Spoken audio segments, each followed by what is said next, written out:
नमस्कार दोस्तों, मैं उपेंद्र चौधरी, लेखक एवं प्रवक्ता राट पब्लिकेशन जयपुर, आपका पुनः स्वागत करता हूं।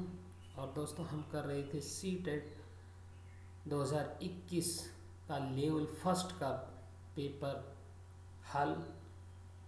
एक कल के वीडियो में हमने 10 प्रश्नों को हल किया था, तो अब आगे देखते हैं।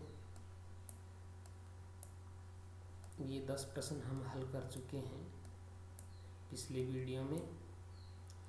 तो अब हम प्रश्न नंबर 11 से देखते हैं।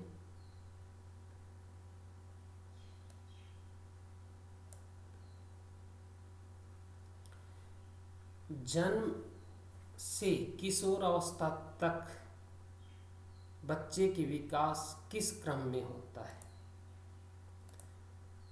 तो देखिए दोस्तों, विकल्पों को ध्यानपूर्वक देखेंगे तो देखो, आपको मूर्त अमूर्त का पता होना चाहिए, फिर हम क्रम से लगा सकते हैं। साधारण शब्दों में हम कहें तो मूर्त यानी कि जो हमें प्रत्यक्ष रूप से दिखता है, अमूर्त जो दिखाई नहीं देता, जिसके बारे में हम कल्पना कर सकते हैं, सोच सकते हैं, महसूस कर सकते हैं।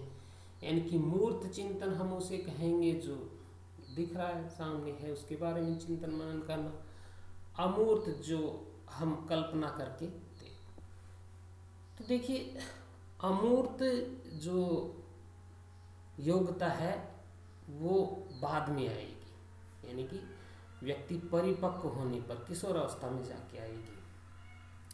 तो अब देखिए, जिसमें अमूर्त है, जिन विकल्पों में सबसे पहले, उनको तो आप कट कर दीजिए, ठीक है। अब आपके लिए हो गया कि भी अमूर्त तो है नहीं, तो मूर्त या सांवेदिक। तो देखिए, जन्म के समय बच्चे में संवेदनाएं होती हैं, तो पहले सांवेदिक विकास होगा, फिर थोड़ा जब बाल्यावस्था में आएगा तो वो मूर्त, और फिर किशोर अवस्था में पहुंचेगा तो अमूर्त। तो इसमें उत्तर सही होगा दोस्तों ए। नेक्स्ट प्रश्न, प्रगतिशील कक्षा में व्यक्तिगत विभिन्नताओं को किस प्रकार देखा जाना चाहिए? तो एक आइडियल क्लास में व्यक्तिगत विभिन्नता यानी कि बच्चे अलग अलग हैं, उसको किस प्रकार, अधिगम की प्रक्रिया में बाधा, तो ये तो हो नहीं सकता। व्यक्तिगत डिफरेंस को हम अधिगम प्रक्रिया में बाधा नहीं मान सकते। अधिगम के अध्यापक के पक्ष पर असफलता, अब ये भी नहीं हो सकता कि व्यक्तिगत विभिन्नता अगर क्लास में होगी तो अध्यापक का जो असफल हो जाएगा। सफल अध्यापक ही वो है जो व्यक्तिगत विभिन्नताओं को ध्यान में रखते हुए अध्यापन कार्य सुचारू रूप से अच्छी तरीके से कर सके। योग्यता आधारित समूह बनाने का मापदंड, अब आपको ये लग सकता है कि भाई हाँ, व्यक्तिगत विभिन्नता के आधार पर समूह बनाया जा सकता है, समूह बनाया जा सकता है, लेकिन ये मापदंड नहीं हो सकता, क्योंकि समूह बनाने के कई मापदंड होते हैं, लेकिन केवल व्यक्तिगत विभिन्नता एक मापदंड नहीं हो सकता। तो ये विकल्प भी गलत हो जाएगा। नेक्स्ट, अध्यापन अधिगम प्रक्रिया की परियोजना के लिए महत्वपूर्ण, तो ये उत्तर आपका सही हो जाएगा। तो इस प्रकार हम इन प्रश्नों को हल करेंगे। नेक्स्ट प्रश्न देखते हैं।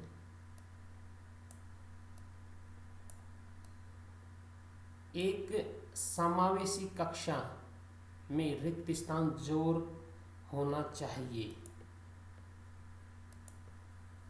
प्रदर्शन अभिमुखी लक्ष्यों का, अवभेदी या समरूपी निर्देशों का, सामाजिक पहचान के लिए के आधार पर छात्रों के अलगाव, हर बच्चे के सामर्थ्य को अधिकतम करने के लिए अवसर प्रदान करना। तो इन प्रश्नों में दोस्तों आप अपने आप को एक आदर्श व्यक्ति मानते हैं, और जो आदर्श की बातें हैं, उच्च नैतिक आदर्शों को ध्यान में रखते हुए हम इन प्रश्नों को, अपनी सोच को उस तरीके से करके करेंगे तो ये प्रश्न, यानी कि मैंने पहले आपको बताया है, बाल केंद्रित शिक्षा है, बच्चे को अधिकतम सक्रिय रखना है, बच्चे को ज़्यादा से ज़्यादा अवसर देने हैं। तो अब इनमें ऐसा विकल्प देखिए एक समावेशी कक्षा में, तो आप देखेंगे कि प्रदर्शन अभिमुखी लक्ष्य, अभिवेदी समरूप निर्देश दे रहे हैं, डायरेक्शन दे रहा है, इसमें बच्चे कोई सक्रिय नहीं है, तो ये विकल्प भी नहीं होगा और ये विकल्प भी नहीं होगा। सामाजिक पहचान के आधार पर छात्रों के अलगाव, ये छात्रों को हम अलग भी नहीं कर सकते उनमें इस तरीके। तो बच्चे की जो है सामर्थ्य को अधिकतम करने के अवसर प्रदान करना, तो इसमें उत्तर ये सही होगा। नेक्स्ट प्रश्न देखिए, दिव्यांगजन अधिकार अधिनियम 2016 के अनुसार निम्न में से किस शब्दावली का प्रयोग उपयुक्त है? मंदित छात्र, विकलांग छात्र, छात्र जिसे शारीरिक दिव्यांगता है, छात्र जिसका छात्र जिसका अशक्त शरीर है। अब दोस्तों मैंने आपको बताया है कि भी कुछ प्रश्न जो होते हैं उन प्रश्न में ही उनका उत्तर छुपा होता है। तो देखिए, जो अधिनियम का नाम है दिव्यांगजन अधिकार, यानी कि पहले ये अधिनियम बनने से पहले हम शारीरिक रूप से जो असक्षम व्यक्ति थे उनको विकलांग कहते थे। तो विकलांग शब्द अब उनके लिए ना कहकर उनको दिव्यांगजन कहा जाने लगा है। तो अब इन चारों विकल्पों में देखिए दिव्यांग शब्द कहीं है क्या? तो ये देखिए ऑप्शन सी इसका उत्तर सही हो जाएगा, छात्र जिसे शारीरिक दिव्यांगता है। नेक्स्ट प्रश्न देखते हैं दोस्तों,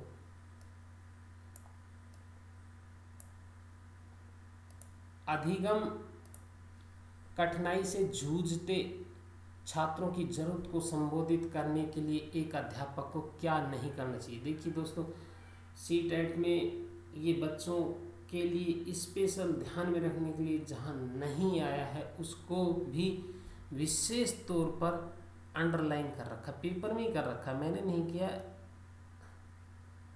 तो नहीं को ध्यान में रखते हुए, यानी कि एक अध्यापक को क्या नहीं करना चाहिए, तो यानी कि इसमें 2-3 बातें तो ऐसी होंगी जो करनी चाहिए, एक बात ऐसी होगी जो नहीं करनी चाहिए। तो वो क्या है दोस्तों? देखिए,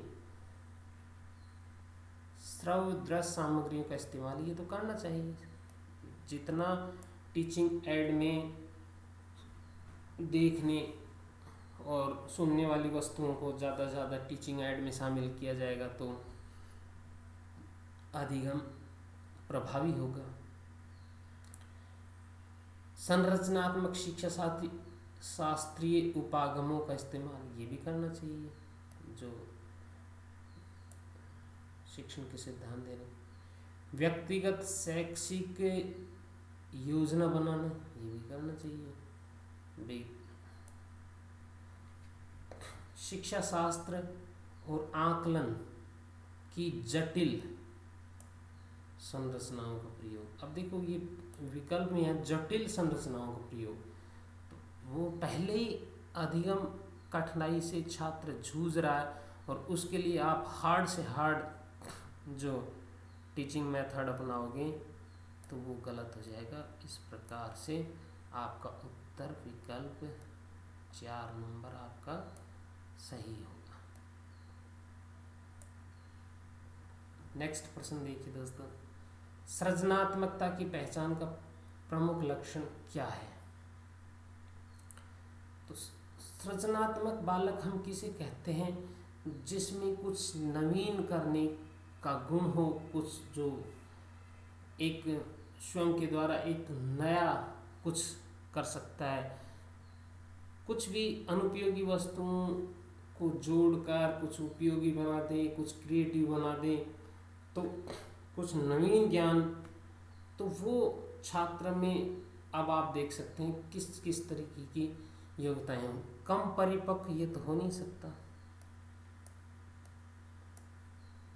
अति सक्रियता, असतर्कता, अपसारी चिंतन, देखो असतर्कता भी नहीं हो सकता, अति सक्रियता, अब देखो सक्रियता आता तो हम थोड़ा सोच सकते थे, लेकिन अति आ गया, और आपको पता है दोस्तों अति तो हर चीज़ की ही बुरी होती है। तो इसका सही उत्तर होगा अपसारी चिंतन। अपसारी और अभिसारी चिंतन दो तरह के चिंतन होते हैं।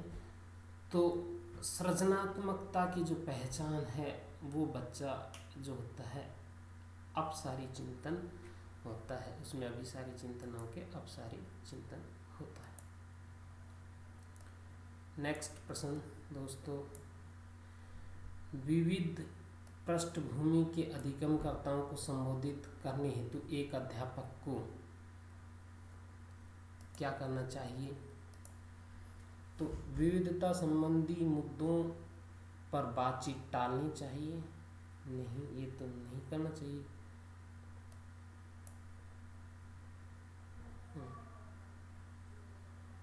अध्यापक को ये पहला विकल्प गलत हो जाएगा। विविध विन्यासों से उदाहरण लेने चाहिए। हाँ, विविध पृष्ठभूमि के अधिगम करता है तो सबको ये लगे कि हमें शामिल किया जा रहा है, तो एक अध्यापक को ये विकल्प दूसरा इसका सही हो जाएगा।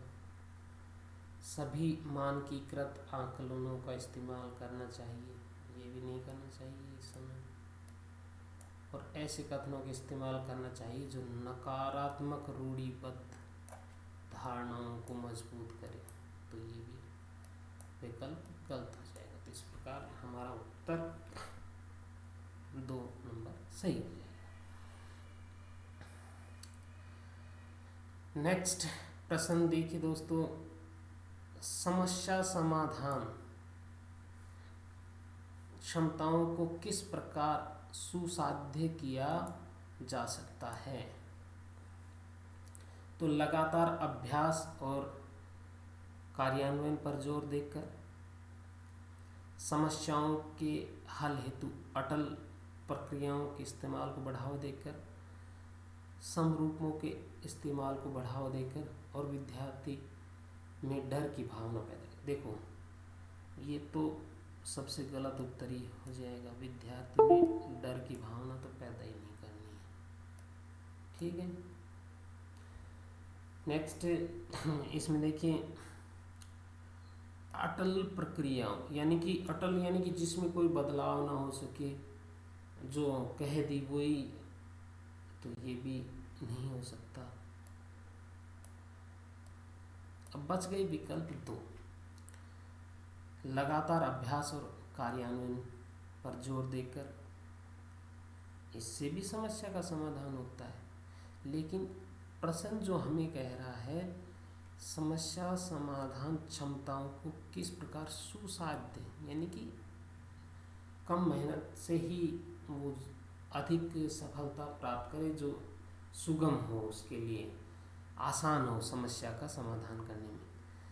तो इसमें समरूपों के इस्तेमाल को बढ़ावा देकर, यानी कि जीवन में पूर्व में कोई इस तरीके की समस्या आई थी, उसका समाधान किस प्रकार किया गया, तो ऐसे समरूप मॉडल देकर हम इन समस्याओं का समाधान करने में आसानी प्रदान कर सकते हैं विद्यार्थी को। नेक्स्ट प्रश्न दोस्तों, अधिगम की अभिप्रेरणा को किस प्रकार कायम रखा जा सकता है?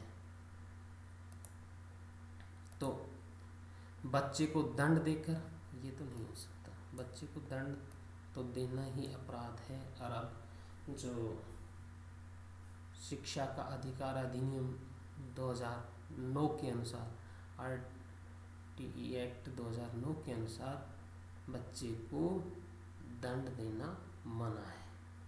तो ये तो विकल्प हो ही नहीं सकता। नेक्स्ट प्रश्न, नेक्स्ट जो विकल्प है, प्रवीणता अभिमुखी लक्ष्यों पर जोर देकर। नेक्स्ट विकल्प, बच्चों को बहुत आसान क्रियाकलाप देकर और यंत्रवत याद करने पर जोर देकर। यंत्रवत, मशीन की तरह रटाने पर। तो रटंत विद्या भी नहीं चलेगी दोस्तों। तो अब जो नई शिक्षा नीति ले लो, NCERT नवीन पाठ्यक्रम ले लो, सब में बच्चों को समझ कर रटंत विद्या नहीं। तो यंत्रवत याद करने पर भी जोर देकर नहीं। अब देखो, बच्चों को बहुत आसान क्रियाकलाप देकर बहुत आसान भी दे देंगे तो भी वह नहीं होगा। तो इसमें विकल्प 2 सही हो जाएगा, प्रवीणता अभिमुखी लक्ष्य पर जोर देकर। नेक्स्ट प्रश्न, शर्मिंदगी रिक्त स्थान। अब एक विकल्प इसमें पूरा सेंटेंस बनेगा जुड़कर। तो इसमें देखिए, शर्मिंदगी का संज्ञान से कोई संबंध नहीं होता। ये तो गलत हो जाएगा दोस्तों, क्योंकि शर्मिंदगी का संज्ञान पर असर पड़ता है। दूसरा विकल्प, शर्मिंदगी का संज्ञान पर नकारात्मक प्रभाव पड़ सकता है। देखो, इन दोनों विकल्पों को देखेंगे, इसका कोई संबंध नहीं है, ये संबंध बता रहा है। इस प्रकार के जब एक विकल्प में, एक प्रश्न में 2 विकल्प जो लगभग एक दूसरे के बिल्कुल विरोधी हों, तो उनमें से उत्तर होने की संभावना होती है। पहले हम और विकल्प भी देख लेते हैं। बच्चों को अधिगम हेतु अभिप्रेरित करने के लिए बहुत प्रभावशाली है। शर्मिंदगी प्रभावशाली नहीं है, ये भी नहीं है। शर्मिंदगी के भाव को अध्यापन अधिगम प्रक्रिया में बारंबार पैदा करना चाहिए। नहीं, अगर अध्यापन में और अधिगम प्रक्रिया में शर्मिंदगी रहेगी, बच्चा जब तक प्रश्न नहीं पूछेगा, चुपचाप बैठा रहेगा, तो वो अध्यापन अधिगम प्रक्रिया अच्छी नहीं हो सकती। तो इसका सही विकल्प हो जाएगा 2। तो शर्मिंदगी का संज्ञान पर नकारात्मक प्रभाव पड़ सकता है। ठीक है दोस्तों, नेक्स्ट पार्ट हम कल लेके आएंगे। तो इसी प्रकार आप जुड़े रहिए हमसे, लगातार तैयारी करते रहिए। धन्यवाद।